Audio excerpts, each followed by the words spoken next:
This is the beta of the video recap of the Streaming Wars newsletter, joined with Dan Garraway, who's co-founder of Wirewax. Yes, indeed. Thank you, Kirby. I'm in a chamber, locked in a forest, as you can see behind me, a dark overlord over the camera. Kirby is, of course, in a wonderful sunshine state.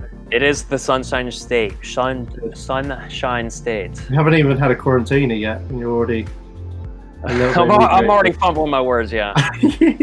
There are three topic areas that are coming out of the newsletter this week. Talking first about Amazon Prime Video, which is now allowing in-app rentals and purchases on the iPhone, iPad, and Apple TV. This is a fairly big move at this moment. What are you thinking about it? It's a big move. I think Amazon has more to gain than Apple. I think it's interesting just with timing as we're all locked down and some movies are going straight to purchasing. Amazon obviously being a big platform and people being able to buy right on Amazon Prime. Yeah, prior to that, if you were to want to purchase or rent something off Amazon, you would have to do that on a non-Apple platform. So now you could kind of cut all through that and just be able to purchase or rent something right on Amazon Prime Video through an Apple device. Apple is allegedly not taking any cut from that. I talk a lot about the platform tax, and it's not just Apple. Amazon themselves has their own platform tax. But an important thing to point out, though, is that this benefits existing Amazon Prime subscribers that set up their accounts on non-Apple platforms. I'm just going to take a guess. That's a majority of their current video subscribers. If you're not an Amazon Video subscriber, if you were to go on an Apple device and set up an account, that account is going to be set up through iTunes. So the important thing is that whoever you're using for Amazon Prime billing, that's what these purchases and rentals will tap into. It's great for existing Amazon Prime subscribers that don't use Apple billing. It's great for Amazon, but Apple's still gonna have a piece in here in any new customers that are onboarded through Apple devices. So I see more gain for Amazon than I do Apple. I mean, Apple also sells their own purchases and rentals through the Apple TV app.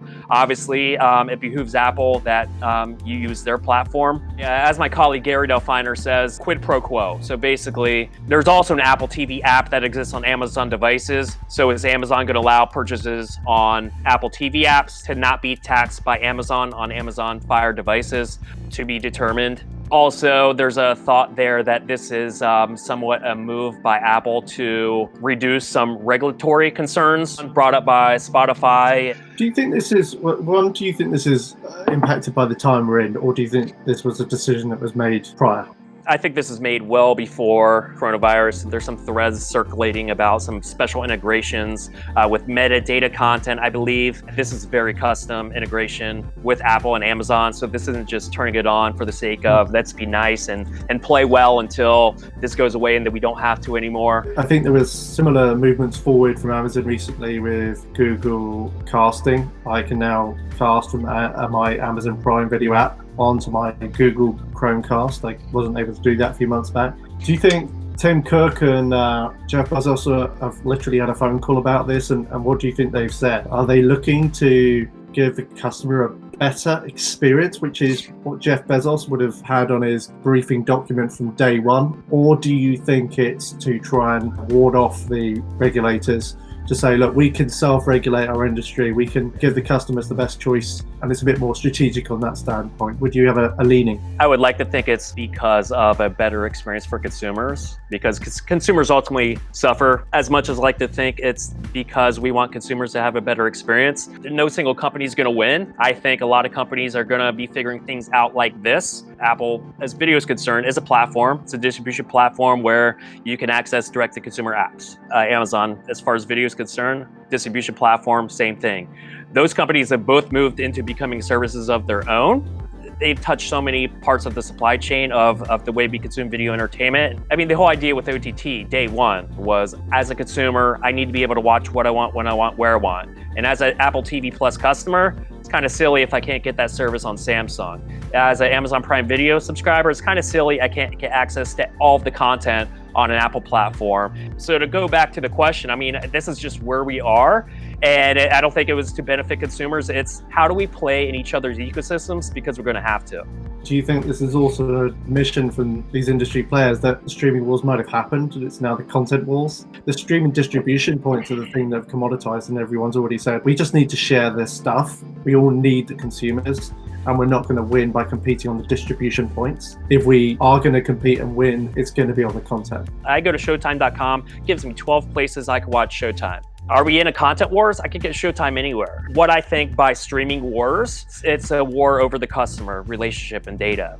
Do you think that Apple are kind of admitting that Amazon have probably got a broader customer relationship than they have, and they need to be in with Amazon in order to win in the end? Apple, their play is with the TV app. If they can acquire Amazon customers through Apple, Apple gets a stake in those payments. By Apple incentivizing Amazon to be included with the TV app means they need to support universal search, which means they need to be integrated to the TV app, which means if I'm searching for Sneaky Pete, for example, and I'm not yet a Prime subscriber, that's going to then start that funnel process to where Apple can onboard me onto Prime through Apple and they get a stake in that. It doesn't really matter if Apple TV Plus has tens of millions and hundreds of millions of subscribers when they could get a cut of everybody else's. Does Roku even need original content when they get ad revenue off all the content in the Roku channel that's everybody else's and a cut of all the subscriptions that are being sold through the Roku channel? It's all a bit of a danger game. It's which part of danger you want to be in, right? Yeah. Right, let's move on to what we're all in right now, moment in time for people, but also our industry, which is COVID-19 and its impact on OTT and sports. You picked out sports. What's going on in sports that grabs your eyeballs? Because obviously there's not a lot happening in terms of live games. What's happening in sports is exactly what's happening in sports, and that's nothing. Why are we still paying $80 to $100 for a pay TV bill when there's no sports? Like, are we gonna get refunds? From the content right side, you have distributors, your pay TV companies that have paid networks. How is that going to be handled? They're basically paying for something they didn't receive. This is a big problem with the Olympics. Who's going to fulfill these ads? Like, you just postpone them. How do you even go about that? There's force majeure clauses in all these, but that's for acts of God. I don't think pandemics is part of that. I think what's going to happen is you're going to have distributors that are going to demand partial refunds from the networks. I think that's definitely going to happen. You're going to see that. If I am ESPN, NBC, do I want to risk upsetting the NFL by demanding a refund for this season? I mean, when you have Apple, YouTube, Amazon, NFL can easily flip to these companies. If I'm a legacy network, I want to kind of save face and not upset that relationship. On the flip side, DAZN just announced that they're going to be holding any rights payments for events that have been postponed. The Olympics was a really significant moment, obviously, when that was postponed. That seemed to me like a tipping point moment. We may resume some elements of normal service during the year, but this year is almost gone. A consumer-facing service right now, is there an opportunity for them to say, we'll take on sports into our offering and you don't have to pay for cable TV anymore? Surely this is a moment when you do take something as big as sports and you use it to say, get on to OTT now. Someone needs to take the lead here, really. And who's going to do that is going to be your virtual MVPDs. I mean, this is going to accelerate losses in pay TV. You're not paying $80, $100 for your local CBS, ABC, NBC station. That's just not worth it. And especially as uncertainty of the economy and people's jobs, this is going to be the first thing that people cut, especially when there is no sports. So why not pay for the same movies, TV content with a cheaper OTT direct-to-consumer service? People will cut cable, and once the economy flips around, people will come back to that ecosystem. But many won't. They're probably going to find what they need because who already has sports? Basically, the virtual versions of the pay TV ecosystem. They'll just switch to a YouTube TV, they'll switch to a Hulu, and they won't come back to the traditional MVPDs. And especially with free trials, and that's the opportunity, and that's why, I mean, people are willing to experiment with new alternatives, and this is why everybody's creating little mousetraps in their services. It's Monday the 6th. Today is kwibi Day. This is the launch of a major new service which is going for a 90-day free trial. Obviously, is a major way to bring over subscribers during the time. It's going to be hard, I think, as outside of those internal figures to see whether they stick around. 90 days is a long old time. What's your experience? Does it work? What do these free trials present as opportunities and problems, do you think? I'm not going to paint this as a problem, but something, just a thought that I'm currently thinking through. So Quibi is going to release 50 series. It's all short form, and it's a whole new type of content. Like, I have no way to gauge. I'm stuck at home. I don't really have a lot going on. Is the content on Quibi enough? Basically, in 90 days, am I going to see everything? Because if I've seen the majority of what I need to see, I'm going to cancel. I mean, same thing for Netflix. Netflix always needs you after that month feel overwhelmed with the content that you haven't yet seen and know there's new content coming. It also creates an opportunity for services that, although they maybe have a lot of content, they don't productize it or merchandise it or personalize it to the user, even though there could be decades of content. If I don't know it's there, I'm going to think I watch everything and cancel a subscription. I know it's a joke, but people will often say, oh, I've got to the bottom of Instagram, I've got to the bottom of Netflix. What else is there? As you say, Netflix are probably in the best position. I've moved since this began from one state to another. We have noticed the poster images are different here to when they were back where I was. They are doing personalization on every possible facet. We know people who work for Netflix who make those poster images, who make artwork. They've always said they have to supply hundreds of alternatives, sometimes thousands. Those alternatives are selected in this sort of peerage system, who's most popular, which is most popular right now to the audience, and that's the one that gets selected to show. But up until moving around, I did not notice that those poster images are being selected according to my location as well. That's obviously giving up a whole realm of personalization, which I would suggest that probably a lot of those OTT players are not yet doing. It might be on the roadmap, but you might be looking way down the road for that kind of feature, right? That's a big one. And my question I had for you is, are you logging into your same account, or does the place you're staying already have Netflix, you're using that? And it's changing based on location, which is very interesting. We're in a very rural place. You're probably going to have more actively inclined people. So the image that is on this particular film is called Mountain, much more representation of the mountain itself, whereas the image I saw before, a little bit more mystery led. They're not necessarily making those decisions up front. They're not saying people living in this rural area are going to do this.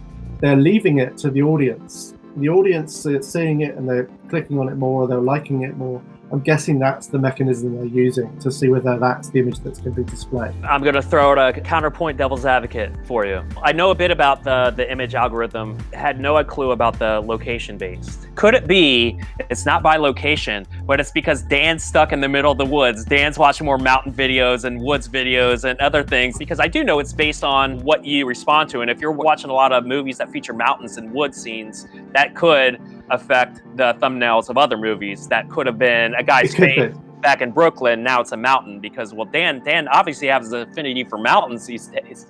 So we were talking about the Netflix library and people consuming a lot more. Is that a threat to a service? Your point about fatigue is interesting because it might also change as a result of COVID, right? Netflix are probably more reliant now on making content versus the legacy media traditional companies who are now launching OTT services, who are wealthy in archive terms. Maybe they're better positioned in 2021, right? Because Netflix is going to struggle to make the content. Quibi is perhaps going to struggle to make their new content. As you pointed out, they've already got 50 shows coming on their launch. What will this present in terms of opportunities maybe for those legacy players? I think coronavirus is actually going to hamper a lot of legacy companies. Even in better economic times, investors were kind of wary about some of these legacy companies willing to take losses or break even for a couple years for direct-to-consumer future. Now in these times, that's only going to amplify those concerns. And do you see some of these companies, when we get over this hump,